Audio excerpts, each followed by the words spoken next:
दोस्तों, आज ही के दिन बापू की हत्या की गई थी। महात्मा गांधी की हत्या किया था नाथूराम गोडसे और अन्य कई लोग उसमें अभियुक्त थे। आइए हम बताते हैं क्या नाथूराम गोडसे ने अकेले बापू की हत्या किया था, और लोग भी थे। किनके किनके ऊपर अपराध दर्ज किया गया था, वे अपराध कौन से थे, किस जेल में नाथूराम गोडसे और उनके एक सहयोगी को फांसी के फंदे पर चढ़ाया गया, पार्थिव शरीर का क्या हुआ, किस नदी में फेंका गया और नाथूराम गोडसे की अंतिम इच्छा क्या थी। दोस्तों, हमने बिरला भवन आपको दिखाया है, दिल्ली में वीडियो करके दिखाया है। इसी भवन में बापू को एक हत्यारे ने 3 गोलियां मारा था। यही वह स्थान है। बापू इधर से आए, जिस रास्ते को हमने दिखाया इस तरफ से उनका भवन है, और नाथूराम गोडसे इस रास्ते से आया था। और मैंने बताया है बापू की हत्या कहाँ की गई, कब की गई और कैसे की गई। हत्यारों ने बापू के मारने के पीछे कौन से कारण बताए थे, और फांसी की बात भी हम करेंगे। दोस्तों, हत्या करने वालों को हत्यारा ही कहा जाएगा, किंतु हमारे ऐसे उद्बोधन पर प्रतिवाद शुरू होगा, इसे मैं ठीक से जानता हूं, भली बात जानता हूं कि लोग आपत्ति करेंगे, काउंटर लगाए जाएंगे, अशोभनीय लोक व्यवहार के प्रतिकूल और नैतिकता को तार तार करने वाली टिप्पणियां शुरू हो जाएंगी। इस प्रकार के बेसुरे प्रलाप ऐसे लोगों का होगा जो हत्या को भी जायज मानते हैं। यानी वे कहेंगे महात्मा गांधी की हत्या नहीं की गई, महात्मा गांधी का वध किया गया। वे इसी के पात्र थे। नाथूराम को हत्यारा कह रहे हैं आप? हत्यारा नहीं, नाथूराम महात्मा हैं। आज देश में 2 ध्रुव काम कर रहे हैं, और ऐसे लोगों की भी कमी नहीं है जो इस हत्या को जायज ठहराते हैं। ऐसे निरीह व्यक्ति पर, जो बिना लाठी के सहारे चल नहीं सकता था, एक ही धोती को 2 भाग में फाड़कर एक को लपेटता था, दूसरे को ओढ़ता था, उसे मारकर आखिर मिला क्या? ऐसे तमाम विषयों पर आज का हमारा यह वीडियो। 30 जनवरी 2023 आज महात्मा गांधी की पुण्यतिथि है। दोस्तों, आज के दिन यह वीडियो करना समीचीन है, आवश्यक समझा, फिर आपके सामने आया, कैमरे के सामने। 30 जनवरी 1948 के दिन को हम काले अध्याय के रूप में जानेंगे, जब अहिंसा परमो धर्म की बात करने वाले बापू की हत्या बिरला हाउस दिल्ली में लगभग 5:15 बजे नाथूराम गोडसे द्वारा की गई।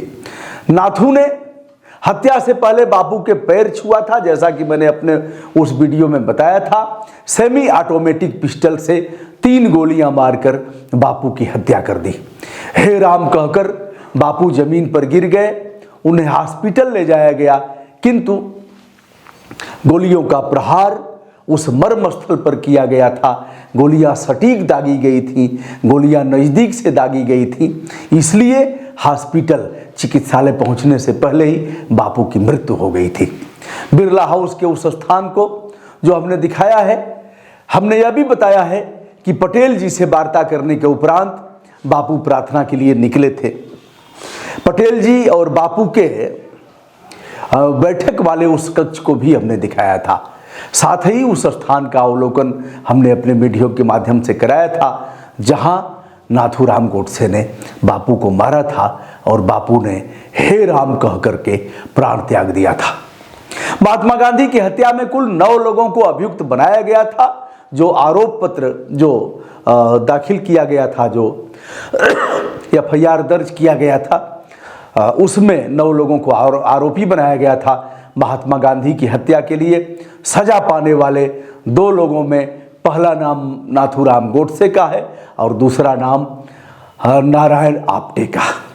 आप्टे हिंदू महासभा के कार्यकर्ता हुआ करते थे, और इन दोनों को हरियाणा स्थित अंबाला की सेंट्रल जेल में 15 नवंबर 1949 को फांसी के फंदे पर चढ़ाया गया।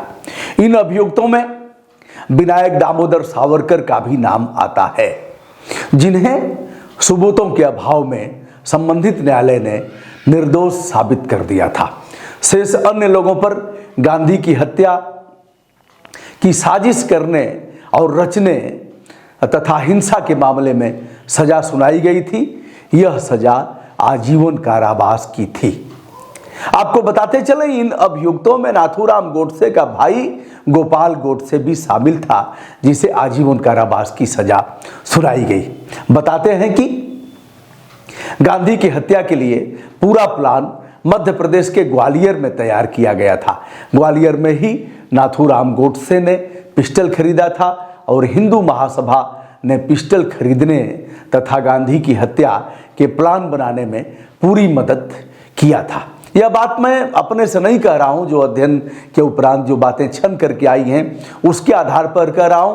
अपने अपने कई लोगों के अलग अलग विचार हैं। कुछ लोग यह कहते हैं कि यह पिस्टल गोरखपुर जो गोरक्षनाथ का मंदिर है वहाँ से नाथूराम गोडसे को प्राप्त कराया गया था। लेकिन कुछ लोग यह कहते हैं कि ग्वालियर से पिस्टल सिंधिया रियासत की सेना के एक अफसर की थी, जो नाथूराम गोडसे को प्राप्त कराई गई थी और उन्हें ट्रेनिंग भी दी गई थी इसके लिए। बताते हैं नाथूराम गोडसे के सामने यह सवाल था, या तो वह हत्या से मुकर जाए या फिर हत्या को स्वीकार करें। अधिवक्ता भी लगे हुए थे। बहुत से लोगों ने कहा कि नाथूराम गोडसे को मुकर जाना चाहिए, किंतु ऐसा हुआ नहीं। बगैर किसी हिचकिचाहट के नाथूराम गोडसे ने यह कबूल कर लिया था कि हमने महात्मा गांधी की हत्या किया। उसने यह भी कहा कि मैं गांधी जी का बहुत आदर करता हूं, इसलिए हत्या से पूर्व मैंने उनका पैर छुआ था। फांसी के समय नाथूराम गोडसे काफी नर्वस दिख रहा था, किंतु वह हिंदुत्व के नारे भी लगा रहा था। उस समय फांसी जिला मजिस्ट्रेट की उपस्थिति में दी जाती थी। नाथूराम गोडसे का सहयोगी आप्टे फांसी के समय नर्वस नहीं था, वह भी नारे लगा रहा था। फांसी के समय आप्टे ने तुरंत ही दम तोड़ दिया था, लेकिन बताते हैं नाथूराम गोडसे को मरने में कुछ समय लगा था। उसके पार्थिव शरीर को वहीं उसका अंतिम संस्कार अंबाला सेंट्रल जेल में करने के उपरांत उसकी अस्थियों को गुपचुप तरीके से गंगार नदी में प्रवाहित कर दिया गया था। काफ़ी फोर्स थी। फांसी, जैसा कि आप जानते हैं, फांसी दिन के उजाले में नहीं दी जाती, फांसी सूर्योदय से पहले ही दी जाती है। भगवान दीनानाथ के प्रस्फुटित होने से पहले ही इन दोनों लोगों को फांसी दे दी गई और इन्हें स्थानीय नदी में इनकी अस्थियों को प्रवाहित कर दिया गया। गोडसे ने अपनी मां को जो पत्र लिखा था उसमें अंतिम इच्छा की बात कही गई थी।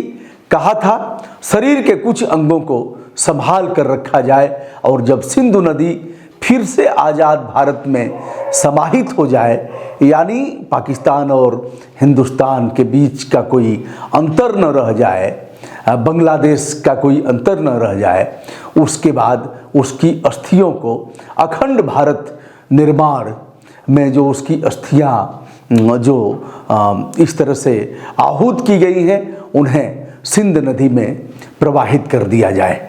अंतिम इच्छा थी जो पूरी नहीं हुई और वर्तमान परिवेश को देखकर यह लगता भी नहीं कि वह इच्छाएं पूरी हो पाएंगी।